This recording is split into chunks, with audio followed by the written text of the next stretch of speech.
Hello everyone, welcome back to this new video with a new setup as well. पहली बार मैं अपने इस चैनल पर आउटडोर में शूट कर रहा हूँ। बहुत टाइम से था प्लान मेरा आउटडोर में शूट करने का, बट चलो ठीक है, आज से चीज़ें स्टार्ट हो रही है। अब अगर आप लोगों का बहुत अच्छा रिस्पॉन्स रहा इस वीडियो पर तो हम इसे कंटिन्यू करेंगे, वरना फिर अपना पुराना वाला सेटअप तो जिंदाबाद है ही है, वहाँ वापस चले जाएंगे। खैर, वैसे इसमें आउटडोर में शूट करने का मेरा एक रीज़न भी है, जो कि मैं आपको कभी लाइव वगैरह में बता दूंगा। खैर, आज हम जो टॉपिक के बारे में बात करेंगे, जिस आईपीओ की बात करने वाले हैं, वो है आईसीआईसीआई प्रूडेंशियल एएमसी का आईपीओ। अभी आईपीओ तो ऑलरेडी ओपन हो चुका है, लेकिन आज हम मेन बात करेंगे इसके शेयर होल्डर्स कोटा के अराउंड, क्योंकि इसके आसपास काफ़ी सारे डाउट्स हैं, बहुत कन्फ्यूजन है लोगों को कि यार शेयर होल्डर्स कोटा में कैसे अप्लाई करना है, कितने लॉट्स के लिए अप्लाई करना है, अलॉटमेंट कैसे होगा। मुझे बहुत सारे मैसेज मिल रहे हैं, बहुत सारे कमेंट्स मिल रहे हैं, तो आई थोड़ा इस पर एक प्रॉपर वीडियो बना दिया जाए, तो आपके जो भी डाउट्स हैं उनका एक्सप्लेनेशन आपको आज की इस वीडियो में मिल जाएगा। बस आपको वीडियो के अंत तक बने रहना है।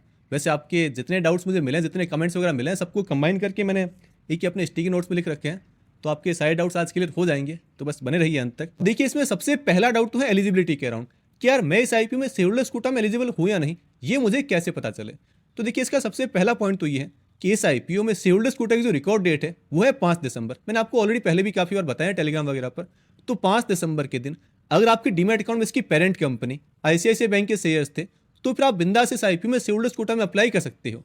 या फिर आपको मेल भी आ गया होगा आईसीआईसीआई प्रूडेंशियल एएमसी का, लेकिन बहुत लोगों को मेल नहीं मिला, जैसे मुझे भी नहीं मिला। लेकिन अगर इस बात से श्योर हो कि यार आईसीआईसीआई बैंक के शेयर्स थे मेरे डीमैट अकाउंट में, तो फिर आपको बिना किसी सेकंड थॉट के इसमें अप्लाई कर देना है। शेयर होल्डर्स कोटा में आप एलिजिबल माने जाएंगे।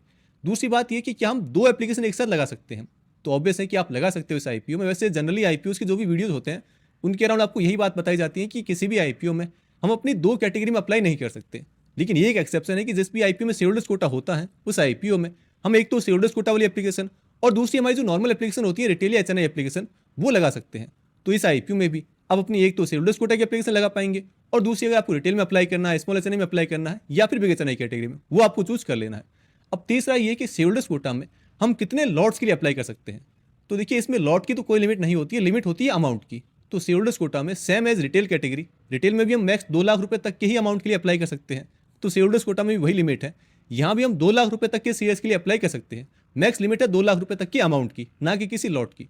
और क्योंकि इसमें एक लॉट का अमाउंट है शायद 13,000 रुपीज़ के आसपास, तो यहाँ हम अपने शेयर होल्डर्स कोटा में मैक्स 15 लॉट्स के लिए अप्लाई कर पाएंगे, जिसका अमाउंट शायद 1,94,000 रुपीज़ समथिंग हो रहा है। तो शेयर होल्डर्स कोटा में जो लॉट्स की लिमिट है, वो आप मान लो लॉट्स की लिमिट वो होगी 15 लॉट्स की। आप 15 लॉट्स के लिए अप्लाई कर पाएंगे, और सेम यही रिटेल कैटेगरी में भी लिमिट होती है। इसके अलावा फिर एक डाउट ये भी है कि हम अगर 2 एप्लीकेशन अपनी लगाते हैं, तो इसमें कंबाइन अमाउंट की क्या लिमिट है कि चलो हमने एक रिटेल में अप्लाई कर दिया और एक शेयर होल्डर्स कोटा में, तो हमारी टोटल वो है ना कि टोटल इन दोनों एप्लीकेशन का अमाउंट कितना होना चाहिए। तो देखिए, इस पर कोई भी लिमिट नहीं है, आप जितने चाहे उतने लॉट्स के लिए अप्लाई कर सकते हो। बस ये कि आपको उस कैटेगरी की लिमिट को ध्यान में रखना है। जैसे shareholders quota max 2 lakh रुपए, रिटेल में भी मैक्स 2 लाख रुपए, स्मॉल एचएनआई में 2 लाख से 10 लाख रुपए, और बिग एचएनआई में 10 लाख रुपए से ज़्यादा कितने भी अमाउंट के लिए आप अप्लाई कर सकते हो। इसमें कंबाइन कोई लिमिट नहीं है। बहुत लोगों की कन्फ्यूजन है कि यार 2 लाख से ज़्यादा हमारा अमाउंट नहीं होना चाहिए दोनों एप्लीकेशन का मिला के, लेकिन ऐसा कुछ भी नहीं है। दोनों एप्लीकेशन का आपका जो अमाउंट है वो इजीली 2 लाख रुपए से एक्सीड कर सकता है, और वो तो होगा ही अगर आप शेयर होल्डर्स कोटा में होने की मैक्स लिमिट के लिए अप्लाई कर देते हो 15 लॉट्स के लिए।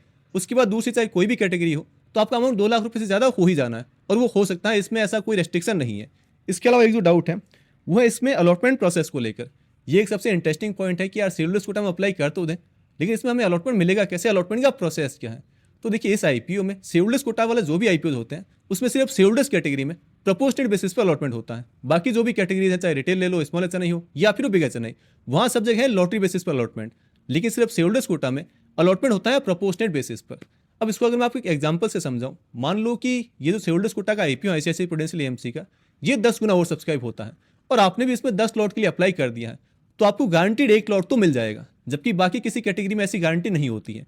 वहीं अगर 10 गुना ओवर सब्सक्राइब हुआ है और आपने बस 5 ही लॉट के लिए अप्लाई किया है, तो आपकी जो अलॉटमेंट चांसेस हैं वो रहेंगे 10 आउट ऑफ 5, या कहें 2 आउट ऑफ 1। क्या मैंने सही बोला क्या? 1 आउट ऑफ 2 होगा, हाँ 1 आउट ऑफ 2, यानी कि 2 लोगों में से किसी एक को इसमें अलॉटमेंट मिल जाएगा। और अगर आपने मान लो 15 लॉट के लिए अप्लाई कर दिया है, और जबकि शेयर होल्डर्स कोटा 10 गुना ही और सब्सक्राइब हुआ है, तो ऐसे में फिर आपको 1 लॉट तो गारंटीड मिल जाएगा, और ऊपर प्रोपोर्शनेट बेसिस पर आपको कुछ शेयर्स वैसे अलॉट हो जाएंगे एक्स्ट्रा में। तो ये इसका अलॉटमेंट का प्रोसेस है। इसमें अलॉटमेंट लॉटरी बेसिस पर नहीं होगा, प्रोपोर्शनेट बेसिस पर ही होगा।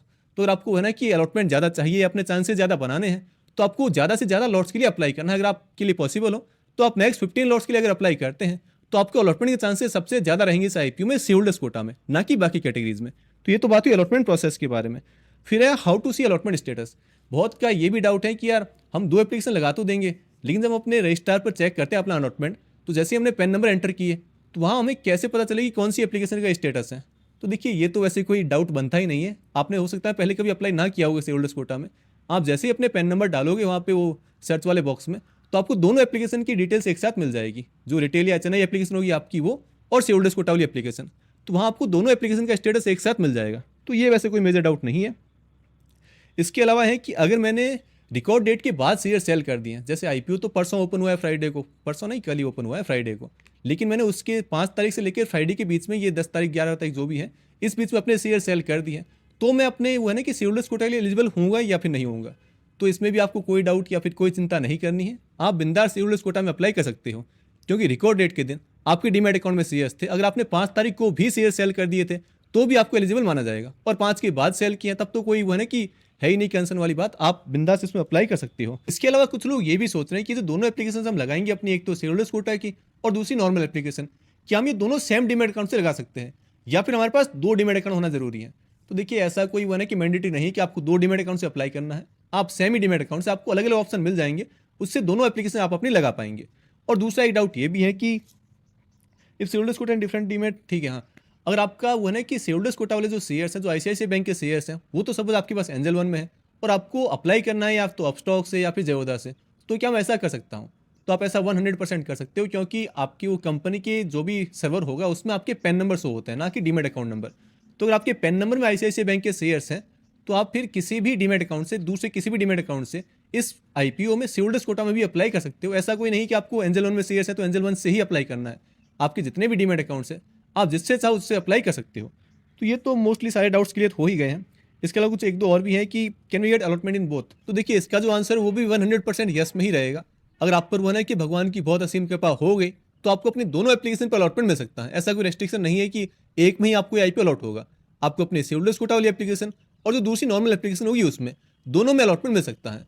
हालांकि डिपेंड करता है कि आईपीओ कितना ओवर सब्सक्राइब होता है, आप कितने लॉट्स के लिए अप्लाई करेंगे, कितने अलॉटमेंट के रेशियोज रहेंगे, उन सब चीज़ों पर काफ़ी डिपेंड करेगा। लेकिन आंसर यही है कि आपको दोनों में अलॉटमेंट मिल सकता है।